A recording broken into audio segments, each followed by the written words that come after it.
No bad idea is bad. You can't do any negative feeling here. Just let's get them in the bucket. And then take a break, come back, and have everybody prioritize in their mind 1, 2, 3, 4, 5, so that you have the best ones rise to the top. You're listening to Nonprofits Today, the podcast that showcases the incredible impact nonprofits have in our ever-changing world. The podcast that gets the pulse on today's economic, social, political, and humanitarian climate straight from frontline leaders, innovative changemakers, and courageous risk takers in our communities and around the globe. And now, without further ado, here's your host, Sarah Box. Welcome back, everybody. I'm Sarah Box, your host, and today's guest is no stranger to thinking big, acting boldly, and disrupting the status quo. But he does it with humor, insight, and I'm told $1 billion smile. So if you're looking at this on YouTube, you can be the judge of that for yourself.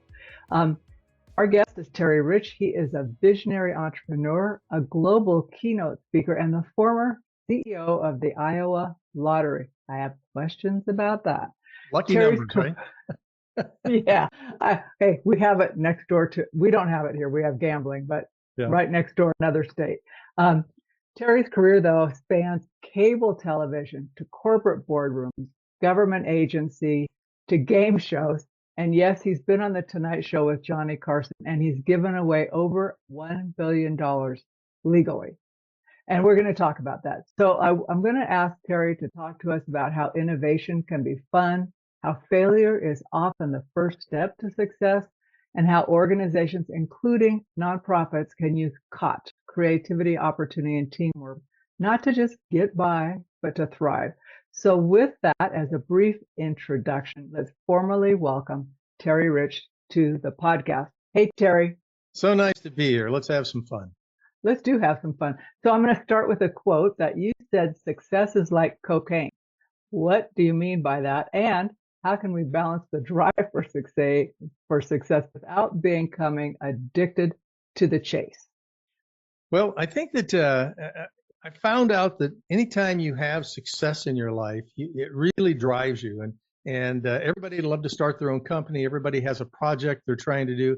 And often people quit too early. And I found that when I had success, all of a sudden, when I got into cable television, it was fun. We couldn't touch anything that seemed not to turn to gold. I realized we had a lot of failures, but boys were encouraged to keep trying and keep pushing.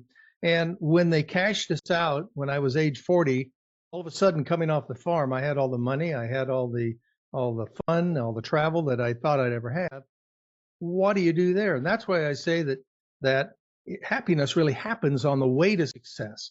And you work really hard, and because when you have that kind of success, you don't want to give it up. I have a real tough time.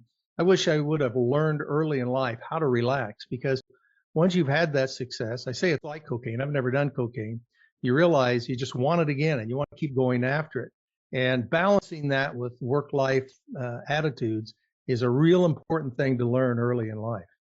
Well, you talk about needing to enjoy what you do. And so when you talk about that balance for success, and I have struggled, I come around. It's like one time it looked like this, the next time it looked like that, because I changed my definition or the stage of life you're in, right? So how do you figure it out? Because you talked about you make a decision. So it didn't sound like leaving the network was necessarily your choice, but the network changed or the cable changed. Is that right? That's right. It got bought out. Actually, it was the greatest thing that ever happened, because for some reason, when I got hired, it was a real small company. They didn't have much money, so they were giving me these things called stock options, and our 401k were stock. And then we were being paid by the same company. If it had gone under, I'd have lost everything. But instead, when they cashed out, I got more money than my dad ever had, that I'd ever thought I would ever have. And I wanted to get more. And kind of crazy thing that people find is you really work hard and you buy that big boat or you buy that nice house, there's always going to be somebody around the corner that has a bigger house, a bigger boat. Yeah. And so you have to realize you got to enjoy what you have and enjoy what to look at. So that's why you want to do things that you like. So we'll talk a little bit about what to do when that success comes and how to compound on that to keep the drive going, but yet work hard to be home and do give back. Yeah. And that's where the old zoo comes into play. Well, and I think that's a great place to go to next. because you turned around the Iowa Zoo, and it says that turnaround and the lottery, it is Friday. Holy moly. No, it's not. The lottery. Anyway, Yeah. the lottery, your turnaround and the Iowa Zoo lottery are both legendary. But what lessons specifically can nonprofits draw from that, your leadership style in these very different sectors? Because I know I've worked with nonprofits that said we could do basically what would be considered a lottery, which would be considered illegal. So how can you talk a little bit about both the turnaround of the zoo and how the lottery came in to be with that? From the start, when I started in cable television, and then when we cashed out, I started my own companies. I started 4 or 5 companies till I was 50. And I got the point where I realized I've had success, but what have I really got in life? And what have I done? What have I given back? I want to make sure nobody says they wish they had spent less time with their kids, but you want to be time with family and that sort of thing. And I want to give back. And I got a call from a governor who said, hey, you're a promoter, you're a marketer. Would you be interested in running a zoo? Well, I grew up on a farm, so running a zoo can't be that much different. So I went into something I'd never done before. I had no idea what to do with a giraffe, what to do with all these, but I'd fed a cow, so I thought maybe I had a little bit. So you instinctively fall back on the things that you know how to do, and that's promotion, that's marketing, and it's strong business indications. The zookeepers really, really loved the zoo, but they wanted, every time there was money to be had, they wanted to spend it on the animals. They didn't realize spending it on something that could grow the business, how important that is to be able to make even more to do that. And once I found success in my own companies, I realized that I always wanted to do a lot of art. Big companies all do research and development, right? Yeah. So I figured out that when I had success with the very first company I owned, I took 10% of it, and I used that as my research and development. I looked for the craziest next new idea, because if I lost it, I still had 90% of the money, right? And so, you do the new, and I started a radio station that made money. So I then took 10% of that money and started something new. So each time I was looking for new ideas. So when you got to a zoo, to a nonprofit, most people have one focus. The zoo's focus was getting kids to the zoo, right? Well, I realized you have every 2 to 12-year-old, and they weren't making money. They were still losing money through the gate. So we said, how can we make money? They said, well, if you just spend $2 million, you could get another animal and people would come. Well, you can't spend $2 million if you don't have $2 million. So we said, what do we have that we own that we could promote? And they said, well, all of our animals poop. So we decided to do an exhibit, Scoop on Poop. It actually cost us $0. And all the kids would come in, they'd laugh, they'd scream, and they'd tell all their friends. We get more and more people through the door. The other thing we did was, because it was owned by the city before we took it over as a nonprofit, they were only charging $3 or $4, thinking you've got to give it away so everybody has access. I said, no, all the zoos around us were $25, $35, $40 to get in. Let's go up to $9.95. And then anybody that walks in the door, if the mom says, we told the people at front desk, mom says, oh man, I don't know if we can afford this, just let them in free, because everybody coming from around our area is used to $20, $30 a pop. We're cheap. And all of a sudden, the cash flow just started coming in, all of the good things that were going on. The other thing that most people don't realize, that we talked about taking a portion and looking at what could be our new audience, because anyone who has a 2 to 12-year-old will be at our zoo. But we need to get the young adults. We call them millennials in those days. Well, how do we get millennials in? So we brainstormed. And this is kind of where we're going to talk a little later about COT, and what that meant and what we figured out. But we said, what do millennials like? Just like, what did we have free? What do millennials like? Well, they like booze. Well, okay. Well, then and they don't like little kids. So let's shut the zoo down at night. Let's keep the animals out, and let's bring in and have booze, and let's have a band, and let's make it a really cool date night, because the weather, you're outdoors, you're not in a smoky bar. And all of a sudden, we became the hip place to go from around the community, and we became the second largest cultural attraction in the whole state that I lived in. Now, that's important, but what's even more important is people like success. Yeah. So when you're out as a nonprofit trying to raise money from people who have the dollars and wherewithal to do it, they don't want to invest in something. I was in the journalism department, and the head of the journalism department said, when I leave, this place is going to shut down. Now, anybody want to donate some money for our new TV cameras or whatever? No, I'll invest if I know you're going to grow and you're going to be successful and live on your own, not just depend on people's money to do that. So the whole idea of when this thing really took off and then we became the second largest cultural attraction, all of a sudden everybody was donating money to the zoo because it was a cool place to be a part of. And wanting to be associated with it would be cool also. I have a follow-up question to that. So you called your Scoop on Poop was the name of that. What was the name of your millennials night out with booze? Zoo Brew. We called it Zoo Brew. I figured you'd have a name for it. The beauty of failure is if you just realize you can't, every idea you have, even the best idea, probably may not work the first time. So we look for all these different things as we were doing the Scoop on Poop, but one that really worked well that we just said out of the blue, we've got poop and we realized we have all these white-tailed deer in our state and they were eating all the flowers of everybody. But we also, we had tigers, and the tigers' poop was a natural repellent for all of these white-tailed deer. So we started selling buckets of poop for $20 and we made 20 grand that summer. That is so innovative. So innovative.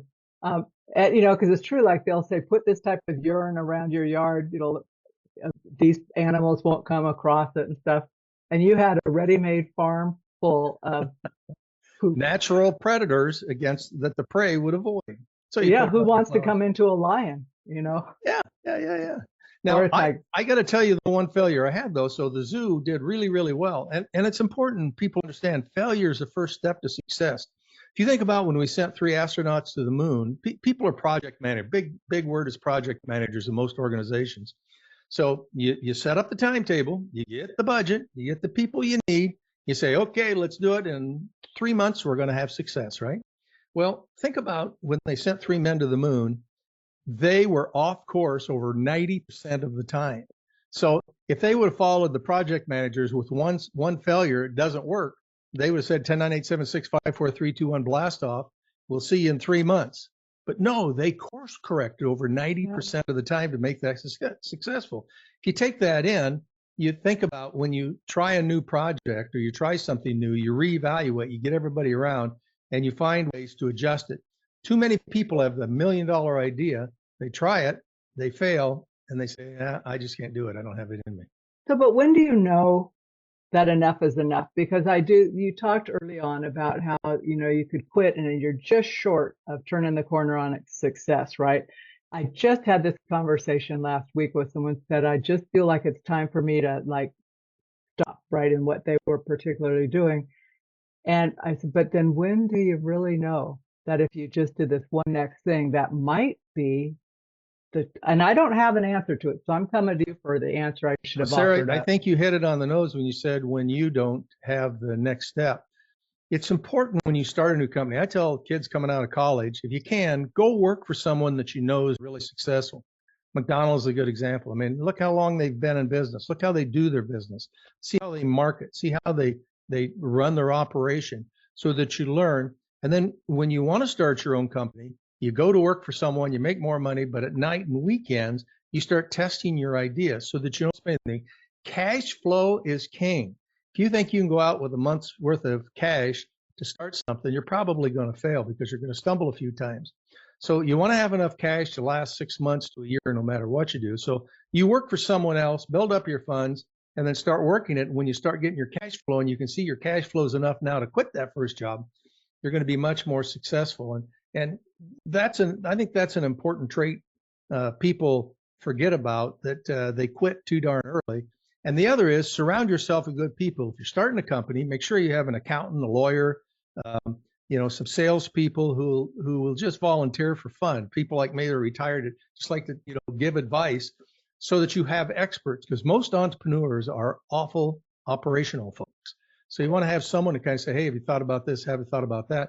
Then if you can become really successful, then you can pay them as a board or give them some stock in your company. Yeah. So Terry, I'm thinking about you're coming up with these big ideas for the zoo. Now, that used to be a government organization, then it went to a nonprofit. So are you pitching these ideas to your board of directors? No, if you have a good board of directors, you do the idea. And if you have something really strong, say, I'd like to try it. then they shoot it, say, yeah, this is good. How about this? How about this?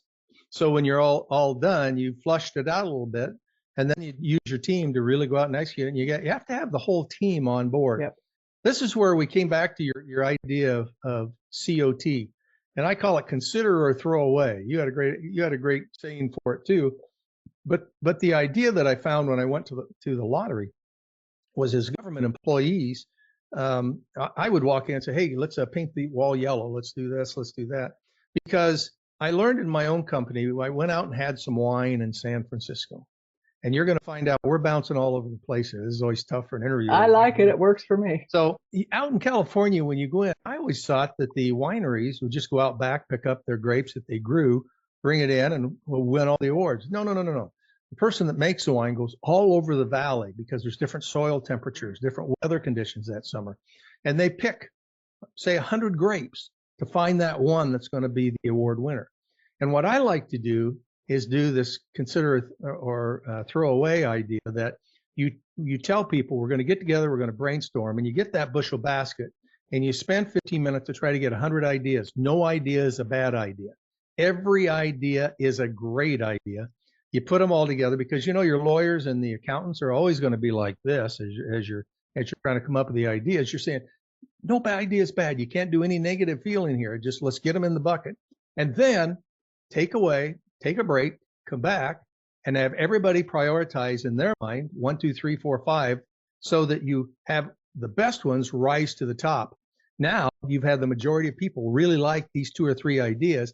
They are going to be behind it because you did it as a team, and they will execute it and they'll follow through much more. So as a group brainstorming, it's a great idea. But as individuals, we go home at night. You'd probably do this. You're laying in bed and that Terry, he was bouncing around, but what if we did this? So we start thinking, how do we get our own ideas at night? And the theory is, make sure you have a pencil and paper beside your bed. And then if you want to send me an idea, because I would say, let's paint the wall yellow. And people would come in, the management staff would say, we can't do it. What? You're giving us too many ideas. We can't do all this. And I said, no. You hear about the king who yells, oh, poop, and everybody goes to the bathroom. Well, they thought because the boss said it, they had to do it. I said, no, I'm looking for ideas. So let's come up with something so that that it's an idea, not a demand that you'll lose your job. So we came up with, if you're sending me an email, do action required. That means you got to do it. That's job changing. Second one was FYI, for your information. Yeah, you could kind of do that because it might have some technical information for our next discussion. But the majority of what we started sending back and forth was COT, consider or throw away, which means just send it to me, but I don't want you to react to it. I'm not going to react to it. If I send you one, you can throw it away if you're busy. We just need to get them off our chest. We just need to get an innovative environment within our organization to think about all these, keep them all in one place, then go back as a second step. So first step, daring to dream. Next steps, daring to act. And in that act, everybody prioritizes the top ones, and then you let those rise to the top. And now you've got some really good ideas that your crew is going to be behind. That's a powerful process. But what I really love about it is that don't respond to me. I'm not asking for any feedback at this point. Just consider or throw away. Yeah. Because too often people feel they have to act. I've got one last story in this. The receptionist probably talks to more customers than anybody, right? But she sees an old crappy chair that people have sat in 20 years. It's stained. It's going to break. And she's going to write something. Well, what does she do in today's world? She writes it down and puts it in the suggestion box. Well, maybe 2 weeks later, someone reads it, but then they don't want to make her mad, right away if they're going to say, no, it can't work. We don't have the money or whatever. So they send it here to here. And she's, in the meantime, down in the break room going, management never listens to me, right? It's exactly what you hear. Well, in this case, now she can send it to everybody in the organization and put COT on it. And she's given an idea that someone might say, well, that chair isn't there, but what if we put in a warming chair or a dog chair too? And blah, blah, blah. All of a sudden you're building on ideas because she knows she's not going to get a response, but she knows someone has read it and now she has input and she can be a lot more creative, not worrying about her job. Well, yeah, and she might not ever just say, let's fix this chair. It might be much better, right? And so the people coming in just go, wow, this is so cool. I feel so recognized, right? I was taught when I was young that the receptionist, the first person you see, they know what's happening. They're the So power. pay attention to that. Yeah. You brought up Yeah. a really good second point that I made the mistake of, and you mirrored me in that she would know this or that. The biggest thing you can make a mistake is in today's world, it's so different than it was 20 years ago in brainstorming and doing a brainstorming session. And that is if everybody around the table looks like you're not going to get the best idea, because in today's world, you can sell to the world. So you want every different kind of nationality, race, creed, color in the room giving ideas, because you've got a much wider audience and you're going to make a lot more money. That's why you really get the bosses that aren't as diverse thinking as most. You're going to sell a lot more money if you can sell to the entire market rather than just a real little small part within it. So that's a real important part to think of when you're brainstorming too. Yeah. It's my biggest lesson about brainstorming is to keep my mouth shut if I'm the leader, because you just know that people are going to say, it sounds like you're telling us to do this, right? No, we're talking ideas here. Bingo. You're going to figure it out. But I think that was one of my best lessons in doing that. And also letting some of the leaders who are used to having the answers. I remember very clearly telling this one guy, he was so charismatic and he was really smart. He almost always had the solution. I said, I'm going to ask you to do a really hard thing today, because we're doing planning with his whole agency. I said, I'm going to ask you not to speak unless I ask you to speak. And he looked at me and he goes, really? I said, yeah, you need to hear what everybody says first, because once you talk, the conversation will stop. It'll all start sounding like you. I think that you hit one. I would add one to that to say, if you can't resist the urge to say something, just compliment an idea from the very lowest of the chain of command, because now you've got a friend and you've got people who will then endorse your ideas. Awesome. Yeah. I think it was great. It was You're fun. thinking the right way. Yeah. Well, I had a history with him, so I knew that I could push him further and he'd be okay with it. It was like, no, you can't talk. So, but I do want to talk. You have a documentary that's in the works or coming out, or can you share about that? Sure. Well, you can tell I love ideas, and I think we've got about 3/4 of our bushel basket filled with very wild, crazy ideas. But when I went to the lottery, I like marketing, I like promotion, and a year in, I get a call to say, hey, we got a problem. Okay, we need to sell more. I can handle that. They said, no, we think we've had a fraud. Somebody called and we think somehow this is just too screwy, $16.5 million.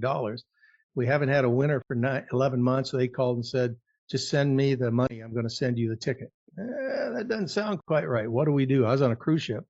I said, well, hang on to it. We aren't going to pay. We'll let it go to court, because if we give it to them and it's fraudulent, then we'll do that. So we spent almost 4 or 5 years trying to figure out who the heck bought this ticket, and ultimately found that it was an internal deal, an internal fraud, someone within a lottery organization. It wasn't our lottery. It was a national lottery organization who wrote the code, combined the code, and oversaw the drawings for this game that gave away $16.5 million. And guess what?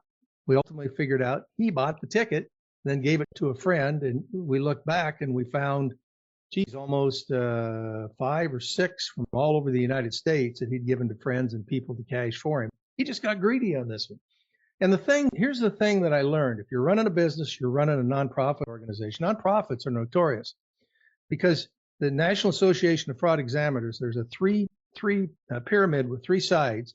Here are the 3 things that you got to watch for. Number 1, somebody who's got financial problems. If you know somebody's going through a divorce, if they've got gambling problems, drug problems, gambling problems, whatever, they're ripe for fraud. They get to the point where I just got to get some more money, and they aren't going to miss this money over here.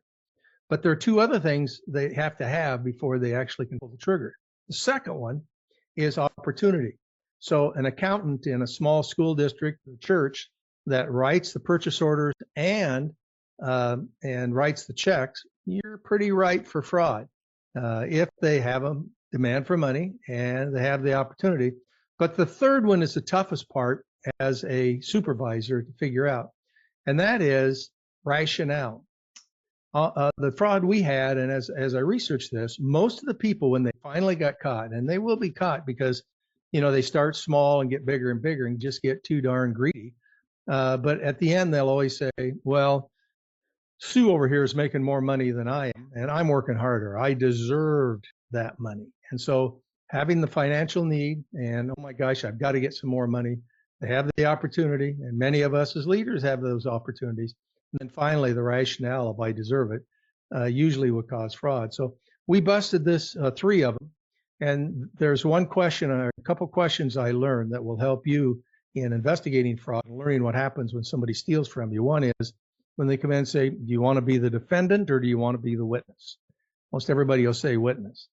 And that one's always kind of a easy one. The second one is, if you do anything illegal for the past 10 years, you do not want to have been on social media or your cell phone, because that's the first place cops check to see who you know, because we just looked at the original guy's social media and we saw all the people who are on it. We cross-referenced that to all the winners nationally and immediately found our other people who had won illegally. So that was something I never ever want to go through. And the basic premise is make sure you have checks and balances. Don't let someone write the checks that's doing POs, that's doing the granting the contracts out for people.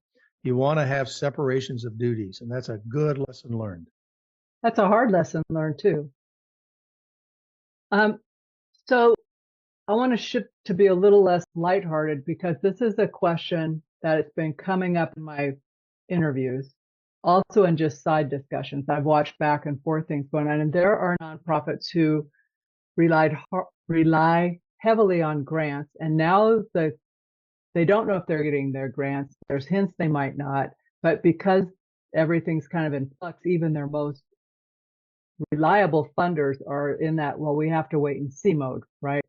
So what advice might you give a nonprofit leader and their team at this point in the economy right now? I think as you remember the Zeus stories, think about research and development. Every large organization has an R&D. You should take a small portion of your people and money and start thinking today, what could we do if we don't have the money from this funding source? Where do we go next? And not always rely on everyone else. Should we start, if you're running an art center and it's free admission, should we start charging $1 or $2 and $3? Then do as we did, let the people who can't afford it in free quietly as they come in and you see them, oh, I don't know if we can afford this. Let them in free, but you're going to make more money that way. Or look around and see, do you have assets? You know, some people have land. They have other ways that they could raise more money. But you always want to look successful, and you always want to be a positive when you're going out. We're going to shoot this dog if you don't give it to the Animal Rescue League. Works for maybe a week, but it does not do long term. You know, look at this dog. We find ways. We're gonna save this dog. It's so exciting. Look what it could do today. You're always looking for positive things, but you want to have 2 or 3 in your saddlebag before you ride out and talk to the public, because you are going to hit those. If you are relying everything on 1 or 2 sources, you'll probably be in trouble at some point. Somebody will slow you down, and that, I'm telling you, is the most frustrating thing. So you always want to be looking forward and looking for that, testing that second and third, and be ready to pull it if you need it. So as a very successful leader yourself, let's just say we have this 10% in place, and I've got a couple of staff, but maybe I can't hire out like regular R&D people. How do you get people set on, like, what do you say to them? Like, here's what I'm asking you to do. This is what we're trying to find out, because it may not exist yet, right? So how do you give instruction to go out and look for those innovative ideas, Terry? I think you do, as you talked, and we talked a little bit ago, start brainstorming, but bring in your biggest either donors or your biggest supporters, which are your board, usually board members, and say, hey, here's where we're at. Let's think of some ways to do that. Are we going to have house parties? Are we going to do walks? Are we going to let's do the golf outing this year? And just say, hey, we lost this, but we're going to have some fun with that. If you can help us out, we love it. Everything is positive, and then really celebrate and say thank you to those.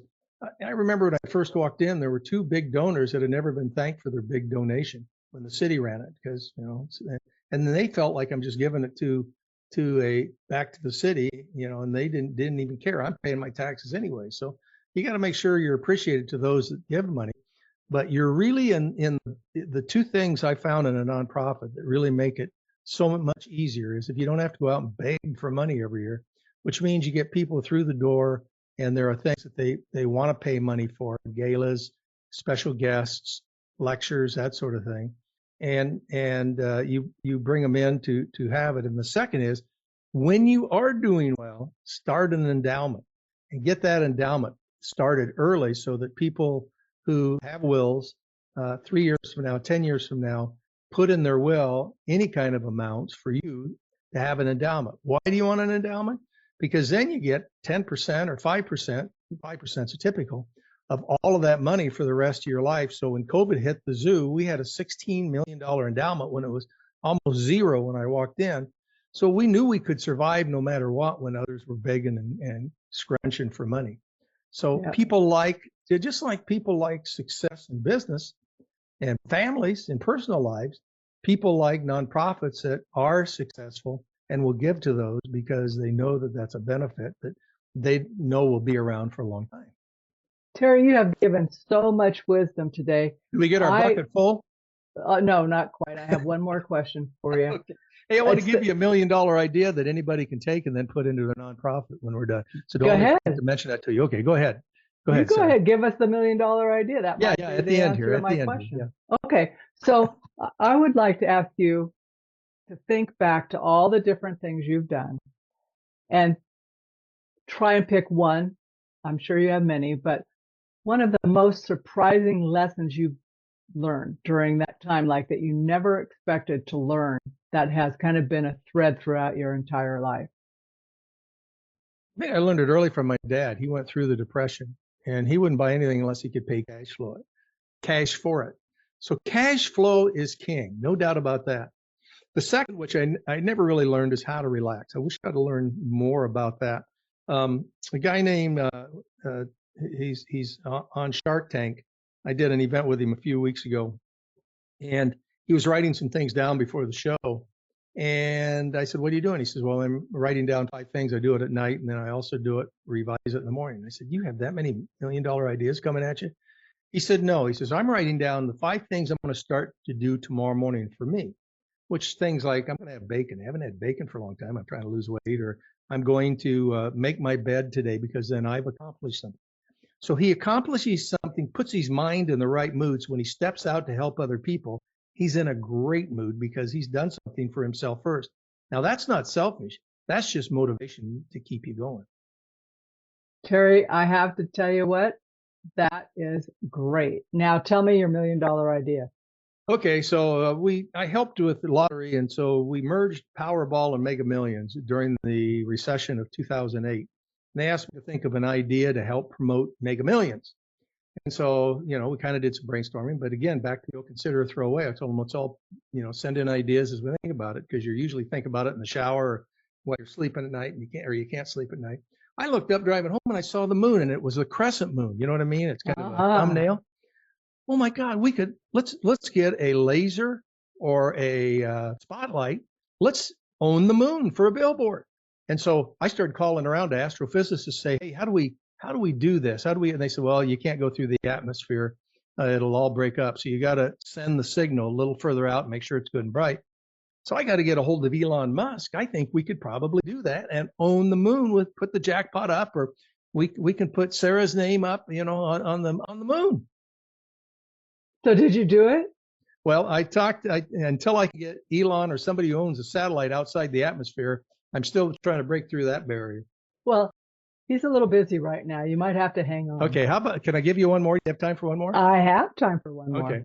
So remember Scoop on Poop? I don't know how I get on this subject, but I had a small town call me. They were kind of, didn't make much money. And they said, we're a quarter of a mile off the interstate. We're exit 88. And we don't have anybody pulling in to see us. We need to get commerce going. We have 50,000 cars going down the interstate. What do we do? Well, we brainstorm. Okay, you have gas. Everybody needs gas. Everybody needs food. You got McDonald's at most rest stops. But you know what you don't have? Everybody needs bathrooms, clean bathrooms. I said, build a great big building with clean bathrooms. Let's do 20 stalls on this side, 20 on this side. Let's decorate them differently. Let's get Gerber to give us free stools and everything, all their new stuff to do research. We'll get Charmin to give us free toilet paper to test out toilet papers. We'll sell Tootsie Rolls, Baby Ruths. We'll have a dog place, for dog resting, and outhouses for pictures. We'll sell Baby Ruths. So, we'll do all this. I got pooped out in Menlo, Iowa. But the best part was we knew we wouldn't have to do no publicity because kings, we could bring in a king to sit on the throne to kick it off. Every late night talk show would be talking about it for weeks. Well, they didn't want to be known as the poop capital of the world, so they didn't do it. But I know that idea is going to work somewhere. It would work for me because knowing it's like those things, I just need to do these 3 things. So it's like why there's rest stops that we always stop at because they have exactly what you're talking about, right? But the bathrooms are dirty, right? You got to have somebody there cleaning. No, these guys, they're so high traffic. The bathrooms are always clean, which is amazing in itself. Good. And there's a nature area to walk your dogs. They just took out their candy. They stole our idea. I don't know that they did, but they probably figured, hey, it's either here or they're going to pull over and just wreck the natural beauty. So, but I love that idea. I bet that place didn't have what this place had. Their exit was 88. So I'm going to do Burma shave signs all over the U.S. saying, urinate at exit 88. I don't know. I say keep working on it. That might not be the top 3, but keep working on it. I like the moon idea better. I do too. I think that's so cool. Hey, so Terry, I'm going to ask you to take us out with a final thought, and then that'll be it for our chat.